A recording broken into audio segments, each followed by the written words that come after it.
Welcome back students to the new video lecture of class 10 physics electricity। अब तक हम लोग ने 4 लेक्चर्स कवर किए हैं, उसमें मैंने डिफरेंट पैरामीटर्स आपको डिफाइन करके दिए थे। हमने ओम्स लॉ सीखा हुआ है, हमने उसके रिलेटेड एक्सपेरिमेंट सीखा हुआ है।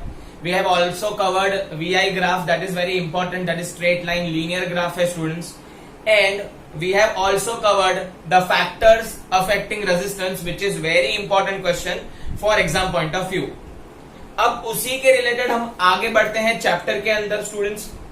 रेजिस्टेंस जो था हम लोग ने पढ़ा था, उसको कौन से फैक्टर्स अफेक्ट करते हैं वहां से स्टार्ट करता हूं। So there are total 4 factors which are affecting the resistance of any conductor. पहला है लेंथ ऑफ द वायर। अगर लेंथ ऑफ द वायर बढ़ेगा तो रेजिस्टेंस बढ़ेगा, जितना लंबा रास्ता उतने स्पीड ब्रेकर ज्यादा। सेकेंड हम लोग ने देखा था स्टूडेंट्स, जो मटेरियल ऑफ अ वायर है उसको हम लोग आज के लेक्चर में ज्यादा एक्सप्लेन करने वाले हैं, उसके बारे में देखने वाले हैं। अगर material of a wire change होता है तो भी रेजिस्टेंस को फर्क पड़ता है, क्यों फर्क पड़ता है वो हम लोग अभी देखेंगे। Third we have covered area of cross section.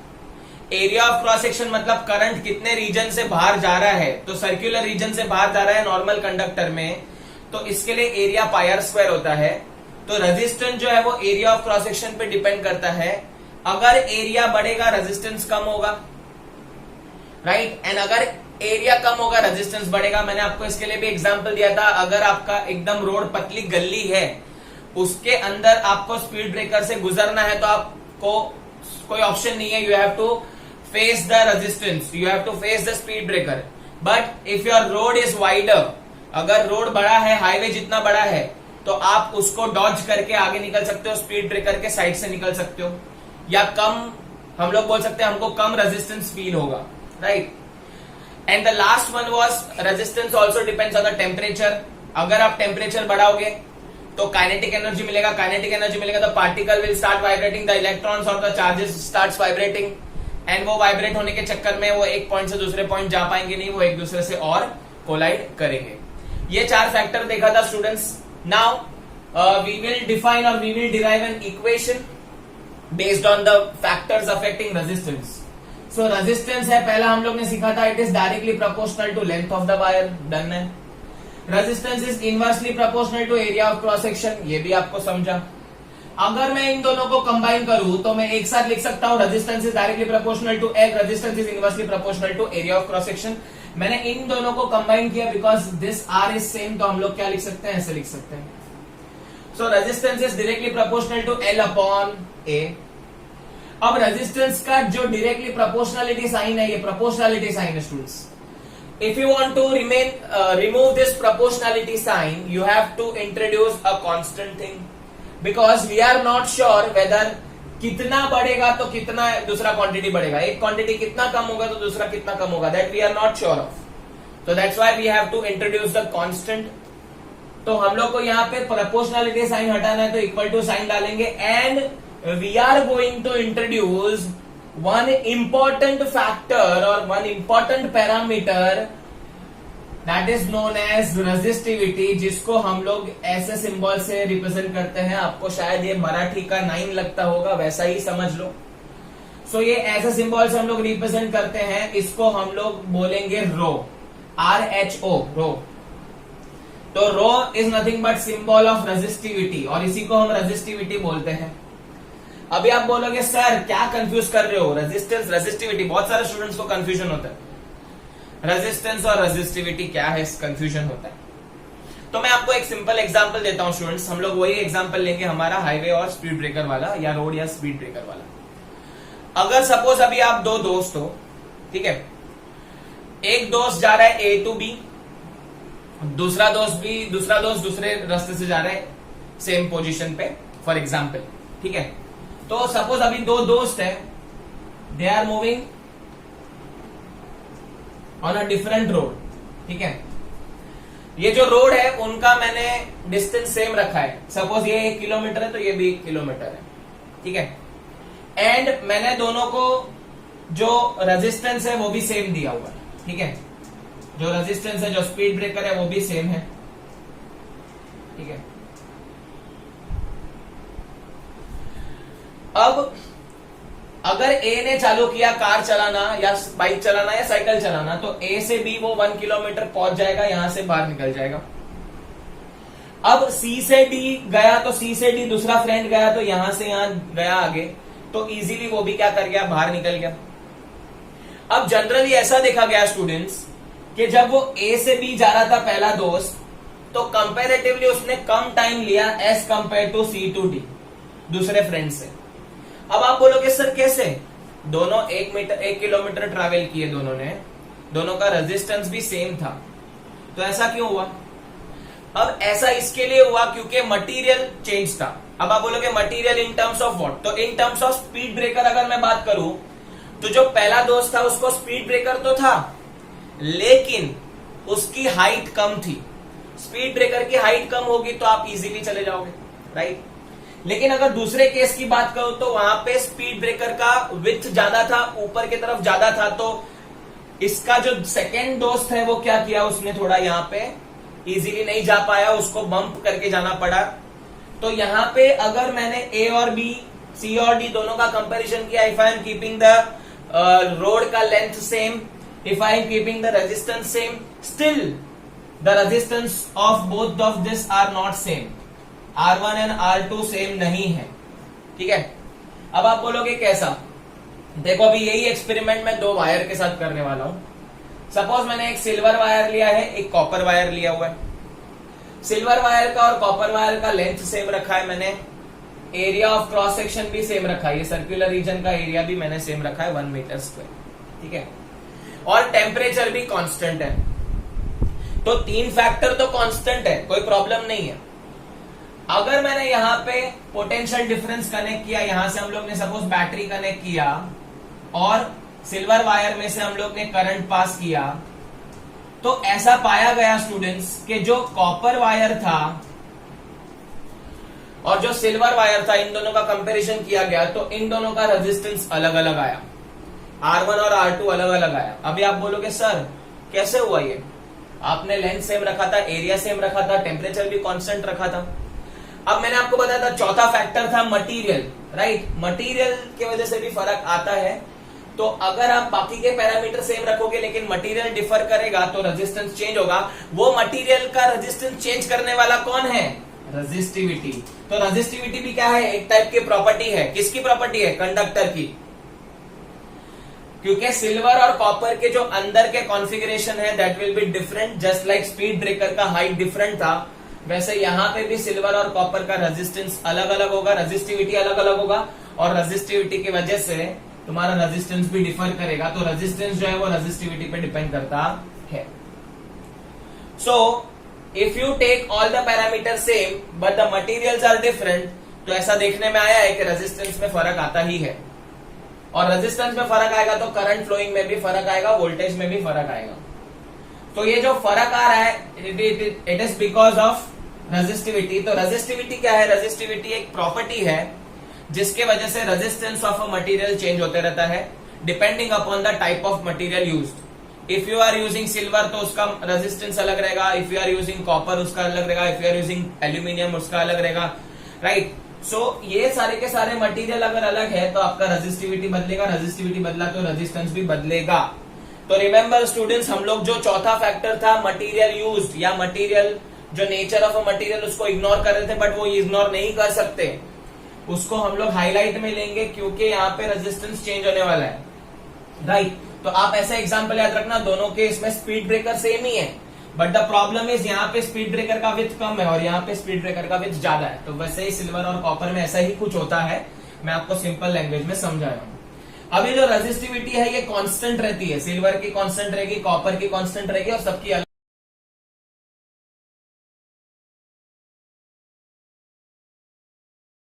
Resistance जो था equal to rho into L upon A, ये रो ही रेजिस्टिविटी है, ठीक है। L length of the wire है, ए एरिया है। अब ऐसा जाना गया, अगर मुझे सपोज कोई भी मटेरियल का रेजिस्टेंस जानना है या रेजिस्टिविटी जानना है, तो मैं क्या करूंगा, वो जो मटेरियल है उसका मैं लेंथ 1 मीटर लूंगा, यूनिट लेंथ लूंगा, एंड उसका एरिया भी 1 मीटर स्क्वायर लूंगा, ताकि मैं इजीली कैलकुलेशन कर सकूं। सो अगर मैंने लेंथ 1 लिया है, मेरे को क्या ढूंढना है, रेजिस्टेंस या रेजिस्टिविटी, आप जो बोलो उसको। सो रेजिस्टिविटी अगर मुझे ढूंढना है, सो एल को 1 ले लिया मैंने, एरिया 1 डाल दिया। तो अगर आप इधर सब्स्टिट्यूट करोगे तो रो इंटू वन अपॉन 1 हो जाएगा, तो आर इज इक्वल टू रो हो जाएगा। तो इसका मतलब क्या बोल सकते हैं, अगर आपका वायर 1 मीटर का है और अगर उसका area of cross section 1 metre square है, तो आपका जो रेजिस्टेंस है वो रेजिस्टिविटी से इक्वल होगा। हमेशा याद रखना, रेजिस्टिविटी और रेजिस्टेंस को डिफाइन करने के लिए हम लोग ये डेरिवेशन करते हैं। We are going to substitute L is equal to 1 area of cross section 1 metre square. ये क्यों किया, क्योंकि हम लोग को डिफाइन करना था, हम लोग को फाइंड करना था what is resistivity of the material.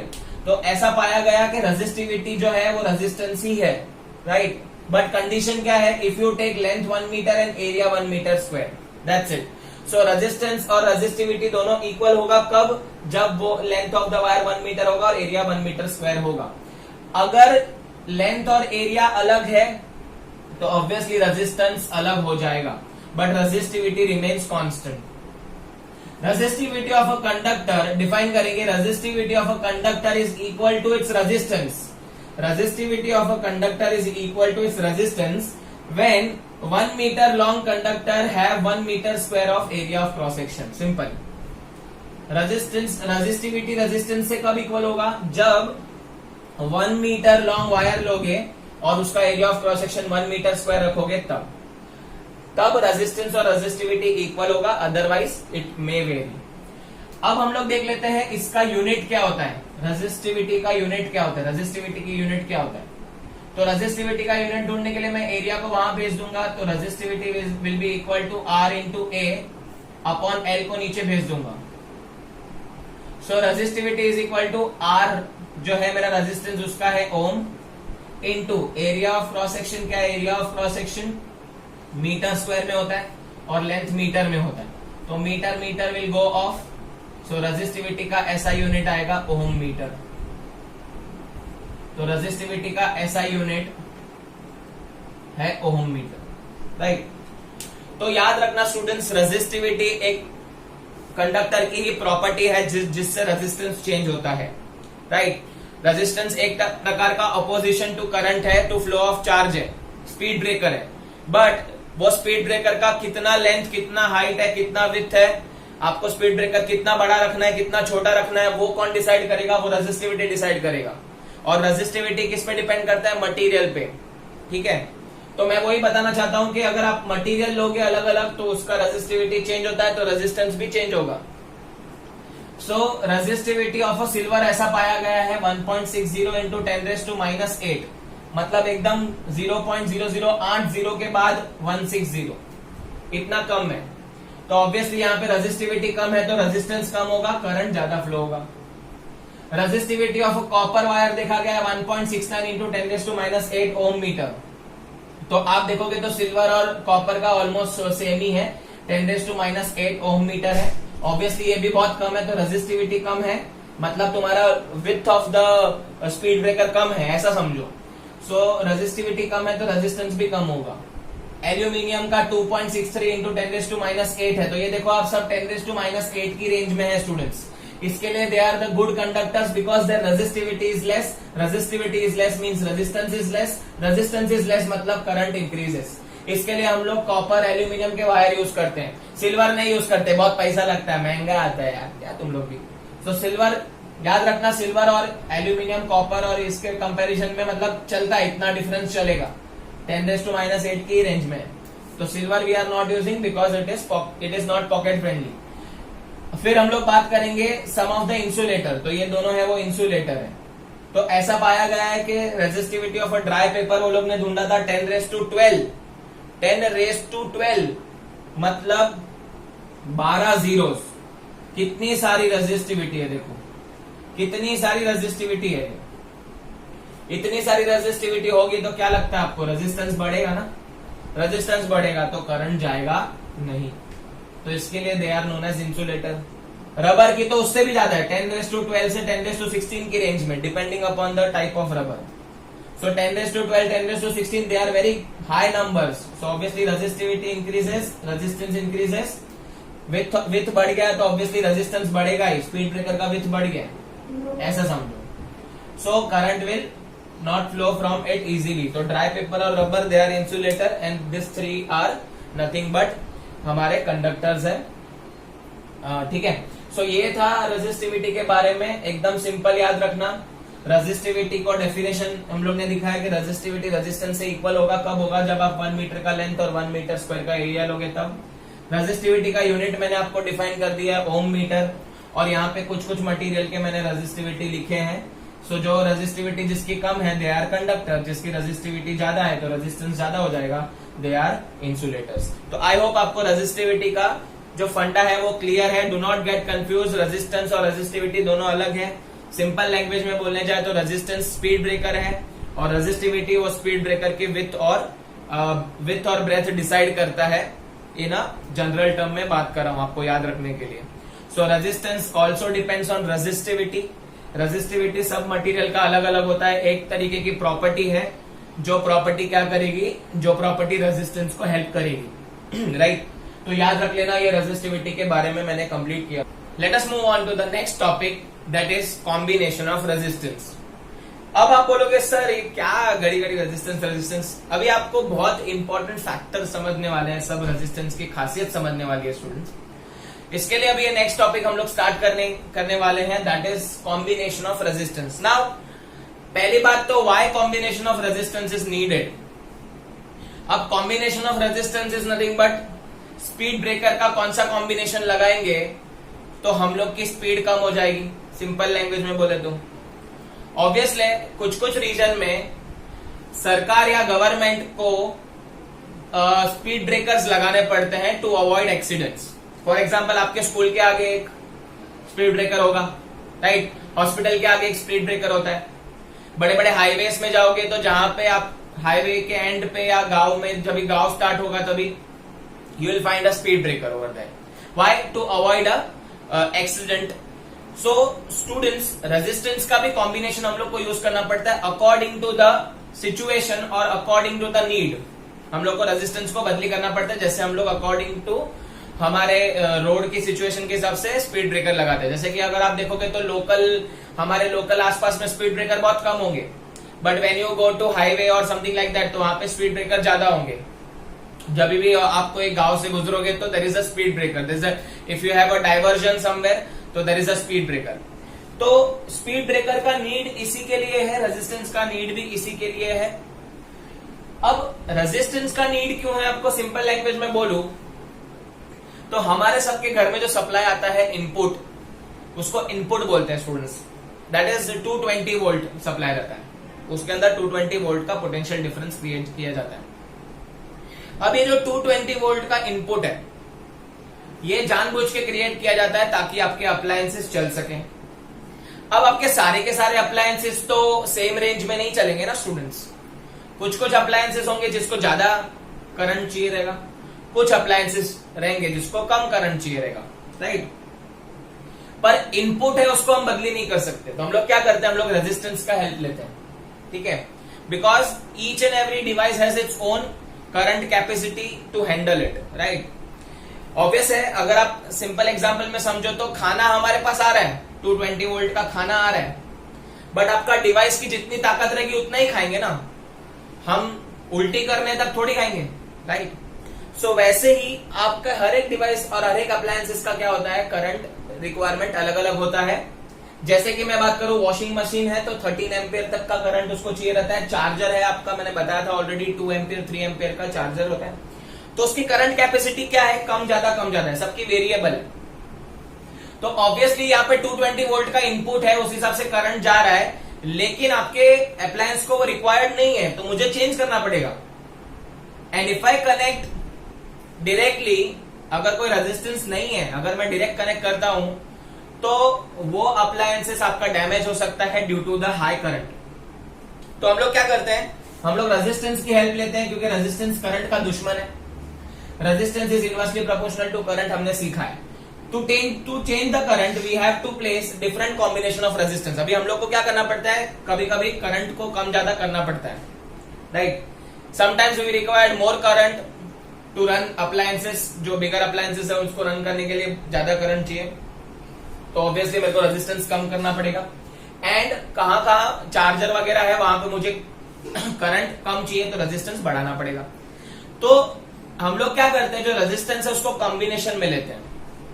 Combination में लेते हैं मतलब बहुत सारे रेजिस्टेंस को एक साथ हम लोग कनेक्ट करेंगे, उसको हम लोग कॉम्बिनेशन बोलते हैं। Combination of 2 resistance, 3 resistance, 4 resistance, जैसा रिक्वायर्ड रहेगा वैसा। अभी जो कॉम्बिनेशन है वो 2 पार्ट में अवेलेबल है, 2 टाइप में अवेलेबल है। या तो आप रेजिस्टेंस को सीरीज में कनेक्ट कर सकते हो, सीरीज मतलब लाइन में लेफ्ट राइट में कनेक्ट कर सकते हो, या तो आप पैरेलल में कनेक्ट कर सकते हो, टॉप या बॉटम। रेजिस्टेंस या तो सीरीज में कनेक्ट हो सकता है या तो पैरेलल में कनेक्ट हो सकता है।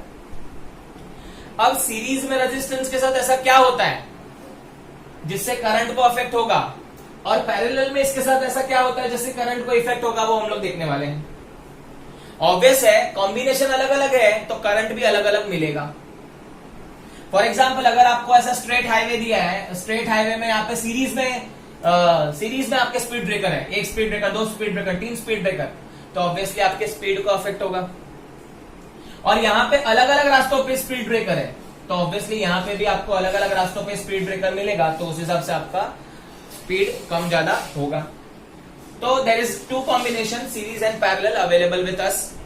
सो सीरीज पैरेलल का हम लोग इंपॉर्टेंट डेरिवेशन देखने वाले स्टूडेंट, दोनों में से एक डेरिवेशन एग्जाम में हमेशा पूछते हैं, या तो सीरीज का पूछेंगे या तो पैरेलल का पूछेंगे, कि सीरीज में रेजिस्टेंस लगाने से करंट की क्या हालत होती है और पैरेलल में रेजिस्टेंस लगाने से करंट की क्या हालत होगी, या टोटल रेजिस्टेंस में क्या चेंज होगा। इसका टोटल रेजिस्टेंस और इसका टोटल रेजिस्टेंस हम लोग ढूंढने वाले हैं with the help of derivation.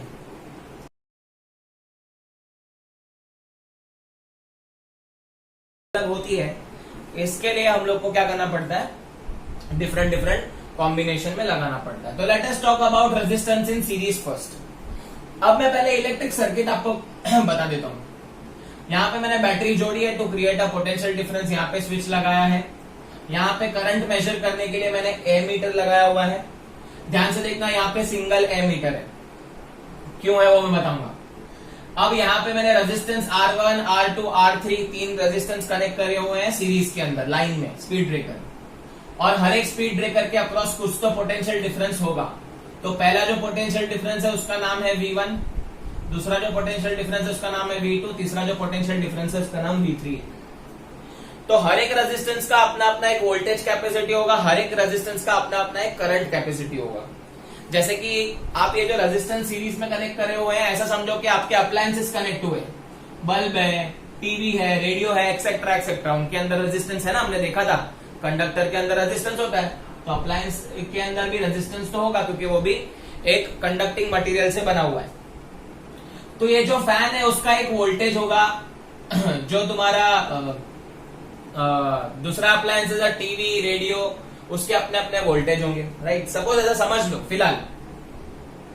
सो हम लोग यहाँ पे पहले सेटअप रेडी कर देंगे ये वाला, जहां पे एक एमीटर और 3 वोल्ट मीटर लगा है, because in series if you check, अगर सीरीज में आपका जो वोल्टेज है वो keeps on changing, the potential difference keeps on changing, ठीक है, क्योंकि रेजिस्टेंस अलग अलग है ना, रेजिस्टेंस अलग अलग है तो पोटेंशियल डिफरेंस अलग अलग होगा। हमने देखा है ना ओम्स लॉ के हिसाब से, V is equal to I R, तो V जो है वो R पे डिपेंड करता है ना, अगर R बढ़ेगा तो V भी बढ़ेगा, R कम होगा तो V भी कम होगा, तो वैसा हम लोग ने सेटअप किया हुआ है। तो आपको पहले यहाँ पे डिस्क्रिप्शन लिखना है, ये सेटअप रेडी कर देना डेरिवेशन के स्टार्ट में, और इसकी कहानी लिखनी है, जो मैंने आपको कहानी बताई वही लिखनी है। Let resistance R1, R2, R3 are connected in series, the potential difference across them is V1, V2, V3 respectively. खत्म। R1, R2, R3 connected in series, V1, V2, V3 are nothing but potential difference connected across them respectively. अब इसमें से जो current जाने वाला है from positive to negative, that is current I लेंगे यहाँ पे, is flowing through it the circuit when battery is connected, जब बैटरी कनेक्ट होंगे तभी इसमें से करंट जाएगा। अब यहाँ पे जो R1, R2, R3 है उसका पोटेंशियल डिफरेंस अलग अलग है, तो अगर मुझे टोटल पोटेंशियल डिफरेंस ढूंढना है, टोटल पोटेंशियल डिफरेंस ढूंढना है, तो मुझे क्या करना पड़ेगा, इसका रीडिंग V1 का रीडिंग, V2 का रीडिंग, V3 का रीडिंग ऐड करना पड़ेगा, ताकि मुझे पूरा का पूरा वोल्टेज मिले। और ये जो वोल्टेज होगा वो ऑब्वियसली इससे इक्वल होगा। सपोज यहाँ पे मैंने 10 वोल्ट डाला है तो ऑब्वियसली जो 10 वोल्ट है वो यहाँ पे डिवाइड हो चुका रहेगा, कम ज्यादा हो सकता है, 2 वोल्ट इसको दिया, 3 वोल्ट इसको दिया, 5 वोल्ट इसको दिया, तो 2 + 3 + 5 10 ऐसा। ये 10 मैंने ऐसे एग्जाम्पल में लिया होता स्टूडेंट्स। सो सपोज यहाँ पे आपका एक बैटरी है जिसका कुछ तो वोल्टेज है, this total voltage is divided across them, not equally, not necessarily equal नहीं होगा, कुछ वेरिएबल भी हो सकता है according to the value of resistance, क्योंकि रेजिस्टेंस चेंज तो पोटेंशियल डिफरेंस भी चेंज। बट इतना पता है कि total potential difference capital V is given by V1 + V2 + V3, इतना समझा। अब हम लोग का एक लॉ सीखा था, Ohm's law. So according to Ohm's law क्या होने वाला है, ओम्स लॉ क्या बोलता है, जो मैंने ऊपर लिखा हुआ है, V = क्या होने वाला है, IR, V = IR। अगर इसके चलते मैं देखूं तो V1 की वैल्यू हो जाएगी IR1, V1 की वैल्यू कितनी हो जाएगी IR1, V2 की वैल्यू हो जाएगी IR2, V3 की वैल्यू हो जाएगी IR3।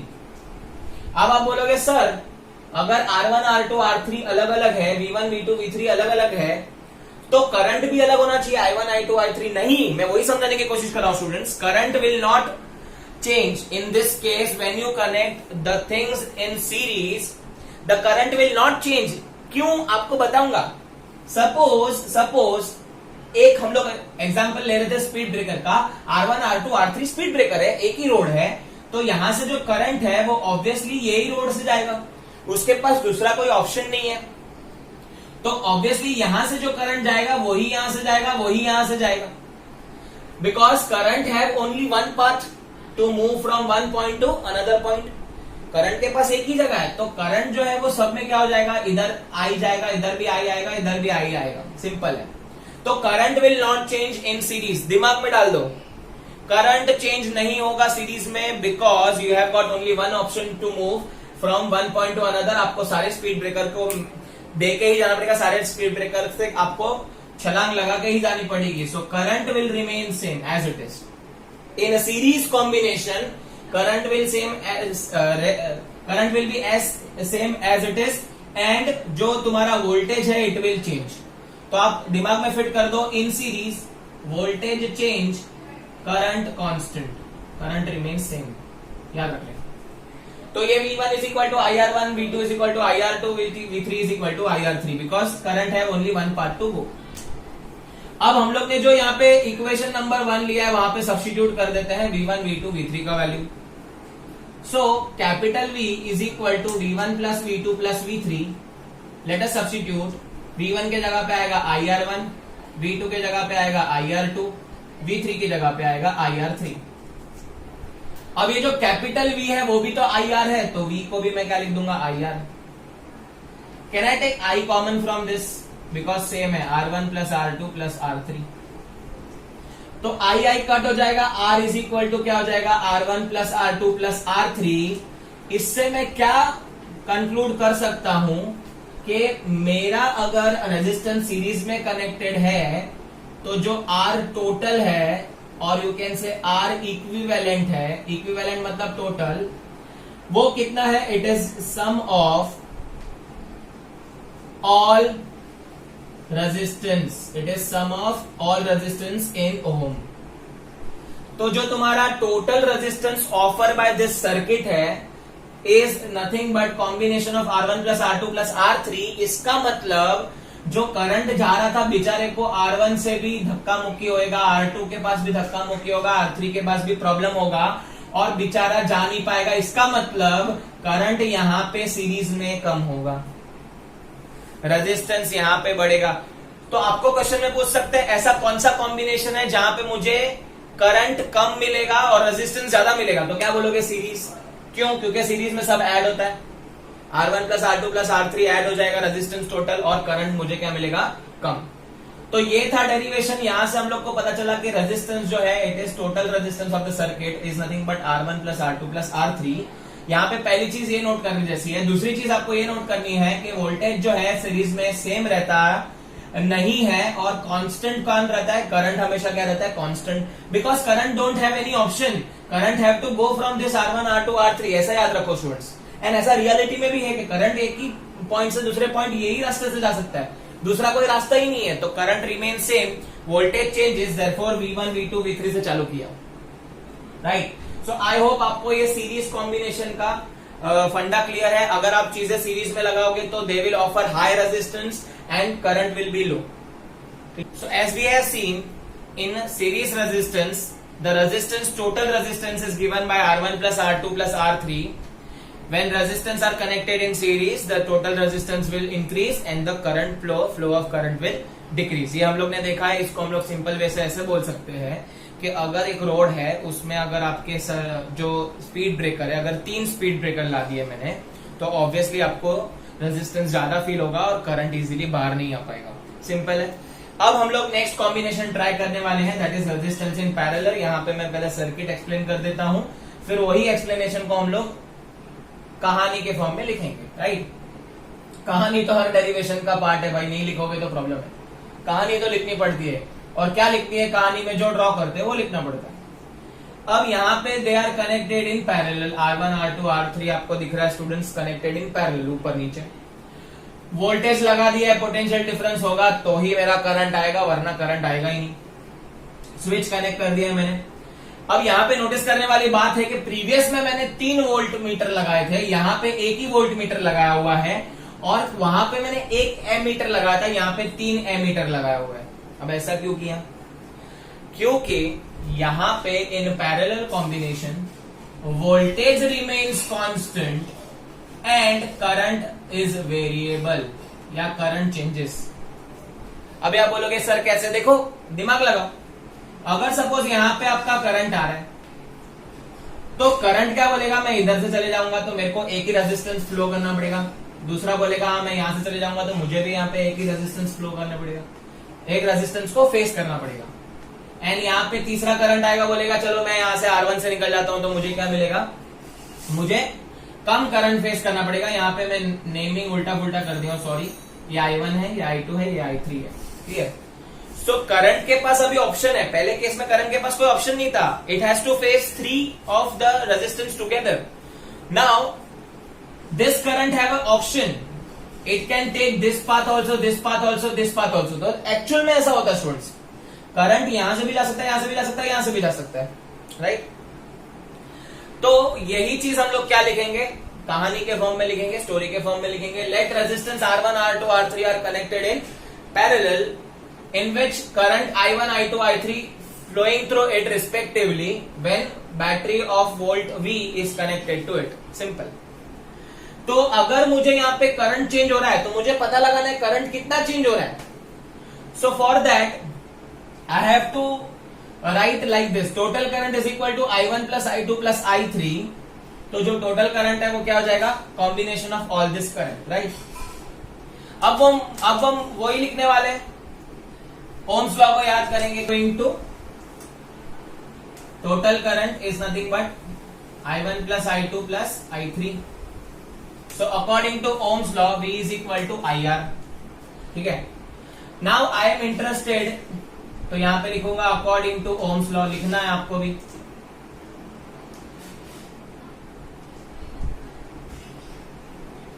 V is equal to IR. Now you are interested in finding I. तो I is equal to क्या हो जाएगा, V upon R. Clear? So obviously अगर मुझे इससे I1 निकालना है तो I1 will be equal to V upon R1, as I told you voltage remains constant in parallel. तो I2 will be equal to V upon R2 and I3 will be equal to V upon R3. So let us substitute the value. I is equal to V upon R1 plus V upon R2 plus V upon R3. अब ये current है उसको भी हम लोग V by R लिख सकते हैं ना, टोटल करंट को, और इधर से V कॉमन ले लो तो बचेगा 1 upon R1 plus 1 upon R2 plus 1 upon R3। ये पूरा मैथ्स है थोड़ा स्टूडेंट्स, V कॉमन ले लिया तो कुछ नहीं, तो 1 बचा। Obviously this V and V will get cancel off because ये डिवीजन में जाएगा। So 1 upon R is equal to 1 upon R1 plus 1 upon R2 plus 1 upon R3। Therefore जो टोटल रेजिस्टेंस है, और you can say equivalent resistance, equivalent resistance students जो है it decreases, it is the sum of reciprocal of all resistance.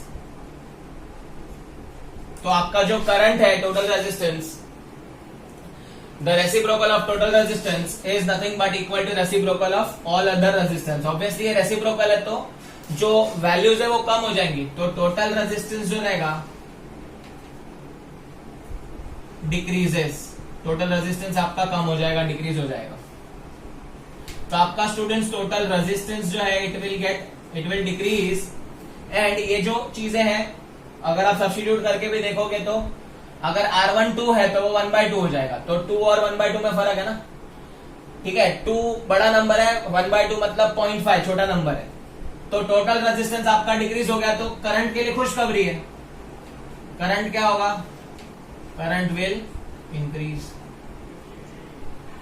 So in parallel we can say that current have a choice to go from different paths, therefore the total current जो है it will increase and the total resistance will decrease. तो याद रखना ये reciprocal है, वहां पे R is equal to R1 plus R2 plus R3 था, इसमें total resistance 1/R is equal to 1/R1 plus 1/R2 plus 1/R3 है। ऑब्वियसली ये जो पहले वाले केस में सीरीज में R1 था वो 1/R1 हो गया, पाताल लोक में चलेगा, तो obviously the value gets decreases and current will increase. So ये हो गया तुम्हारा पैरेलल में।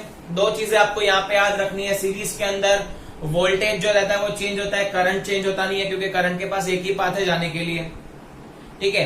तो वैसे ही हम लोग ऐसे भी याद रख सकते हैं स्टूडेंट्स कि जैसे हम लोग ने सीरीज में एक ही पाथ था जाने के लिए आपके पास, तो आपको सब स्पीड ब्रेकर को फेस करना पड़ा, लेकिन in parallel you have got different paths, R1 R2 R3 अलग अलग पाथ है आपके पास चॉइसेस अवेलेबल है, तो obviously you will take the different path so that the resistance will decrease, total resistance decrease हो जाएगा, आपको कम फेस करना पड़ेगा चीजें। तो स्पीड ब्रेकर कम है तो वहां से आप इजीली निकल जाओगे। तो ये हो गया पैरेलल कॉम्बिनेशन। तो पैरेलल कॉम्बिनेशन में you have to remember that current changes, voltage remain same. अब ये क्वेश्चन अराइज होता है कि कौन सा कॉम्बिनेशन हम लोग के लिए अच्छा है, क्योंकि हम लोग ने बताया था वॉशिंग मशीन 13 एम्पियर लेता है, फिर हम लोग ने बात की थी चार्जर 2 से 3 एम्पियर का चार्जर करंट लेता है।